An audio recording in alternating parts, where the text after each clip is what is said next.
आज की कहानी SWAT टीम मेंबर्स के साथ शुरू होती है। सब लोग एक मिशन के बाद इकट्ठा होते हैं। यहाँ उनके परिवार और दोस्त मौजूद हैं, जिनमें से एक स्टेसी है जो एक पत्रकार है और जेम्स की पुरानी दोस्त है। जेम्स जब उससे बातचीत कर रहा होता है तभी उसके बड़े भाई वॉल्टर के पास एक फोन आता है।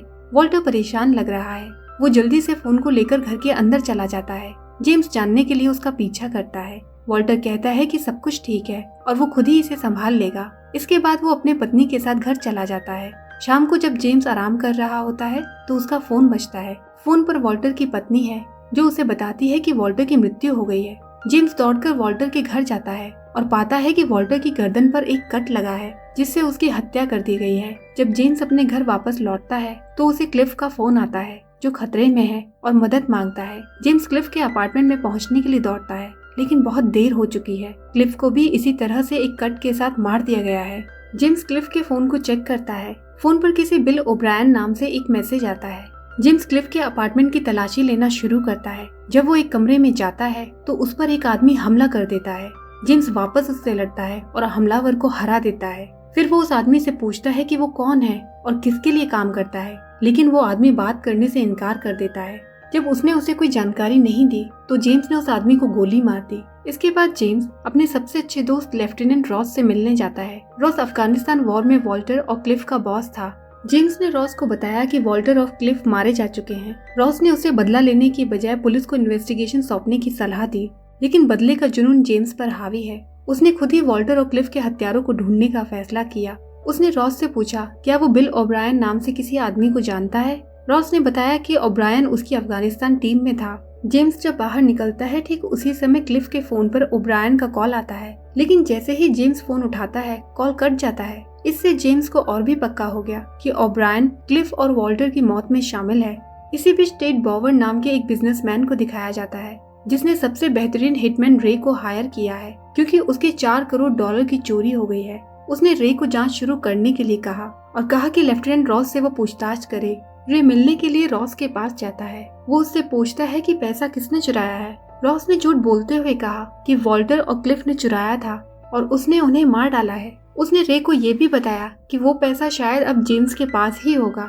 एक दिन स्टेसी जेम्स के घर आती है और उसके कुछ ही देर बाद 2 लोग जेम्स का दरवाजा खटखटाते हैं। वो लोग खुद को गैस कंपनी के कर्मचारी बताते हैं। जेम्स उन्हें घर में आने देता है, लेकिन जल्दी उसे पता चल जाता है कि वो लोग कोई और हैं। जेम्स को पहले ही शक था। उसका शक सही साबित होता है। स्टेसी की मदद से जेम्स उन दोनों को हरा देता है। फिर उनकी बॉडीज से उनकी आईडी मिलती है। यहाँ दिखाया जाता है कि रॉस को पता चलता है कि जेम्स ने उसके भेजे गए दोनों आदमियों को मार डाला है।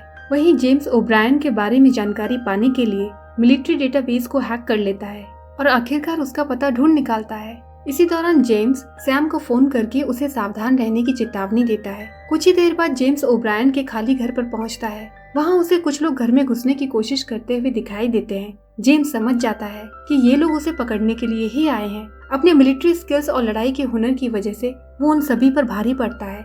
इस घटना के बाद रॉस और राइस सोचते हैं कि जेम्स को कैसे मारा जाए और पैसे कैसे वापस लाए जाए। उन्हें अब भी नहीं पता कि पैसे कहाँ हैं। जेम्स को पैसा वापस देने पर मजबूर करने के लिए वो सैम को हिरासत में लेने की प्लानिंग बनाते हैं। ओब्रायन को ढूंढने के लिए जेम्स सैम से मिलता है। जाने से पहले जेम्स को वॉशरूम जाना होता है।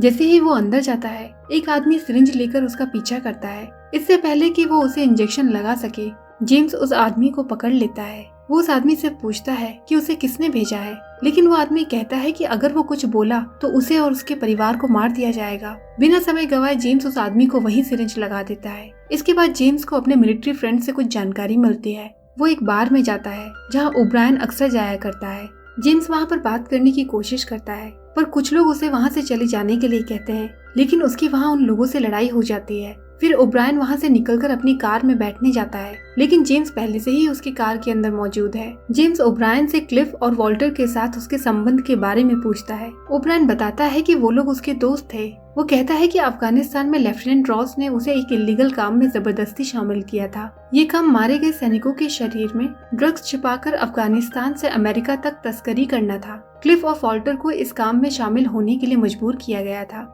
वो इस काम को छोड़ना चाहते थे, लेकिन रॉस ने उन्हें जाने नहीं दिया क्योंकि वो लोग इस काम में बहुत गहराई तक फंस चुके थे। वो लोग ये काम तब तक करते रहे जब तक उन्होंने एक ऑपरेशन का पैसा नहीं चुरा लिया, ताकि ये पैसा सबूत के तौर पर इस्तेमाल किया जा सके। ये सुनकर जेम्स ओब्रायन को उस जगह ले जाने के लिए कहता है जहाँ से ये काम चलाया जा रहा है। उसी शाम ओब्रायन जेम्स को उस वेयरहाउस के पास लेकर जाता है। दोनों अंदर जाते हैं। वहीं बाहर सैम कार में निगरानी करने के लिए रुका रहा। जेम्स ने चुपके से बाहर खड़े गार्ड्स को एक एक करके बेहोश करना शुरू कर दिया। फिर वो दोनों गोदाम के अंदर घुसे और सबूत ढूंढने के लिए अलग हो गए। कुछ देर ढूंढने के बाद में जेम्स को ड्रग्स का एक ढेर मिला जो अमेरिका में बांटे जाने के लिए तैयार था। बदकिस्मती से ओब्रायन को रॉस के आदमियों ने पकड़ लिया और उसे गोली मार दी। गनशॉट की आवाज सुनकर जेम्स देखने के लिए जाता है। उसने उस शख्स को गोली मार दी जिसने ओब्रायन को मारा था। उसी समय रॉस अपने बाकी आदमियों के साथ वहां पहुंचता है। उन्होंने बेचारे सैम को पकड़ लिया। रॉस और उसके कुछ आदमी जेम्स को गिरफ्तार करने के लिए गोदाम में घुसे और गोलीबारी शुरू हो गई। किस्मत से जेम्स गोदाम से भागने में कामयाब हो गया। अगली रात रॉस का आदमी एक बिल्डिंग से बाहर निकलता है। वो अपने घर की ओर जा रहा है। जेम्स उसका पीछा करके उसके घर तक पहुंच गया। उसने उस आदमी से पूछा कि रॉस ने वॉल्टर को मारने का ऑर्डर किसको दिया था। जेम्स ने उस आदमी को धमकाया कि उसकी चुप्पी का खामियाजा उसके परिवार को भुगतना पड़ सकता है। डर के मारे उस आदमी ने खुलासा किया कि हैमोड नाम का एक आदमी है जो कि लेफ्टिनेंट रॉस का एक खास आदमी है।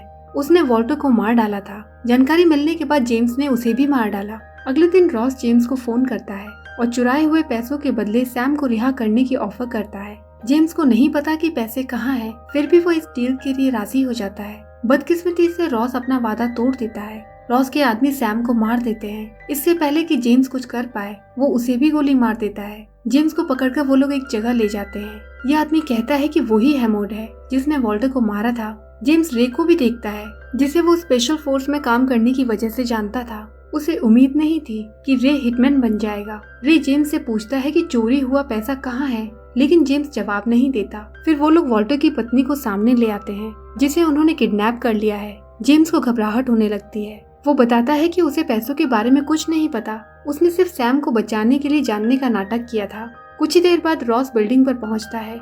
जेम्स इस मौके का फायदा उठाकर अपने हाथों को छुड़ा लेता है।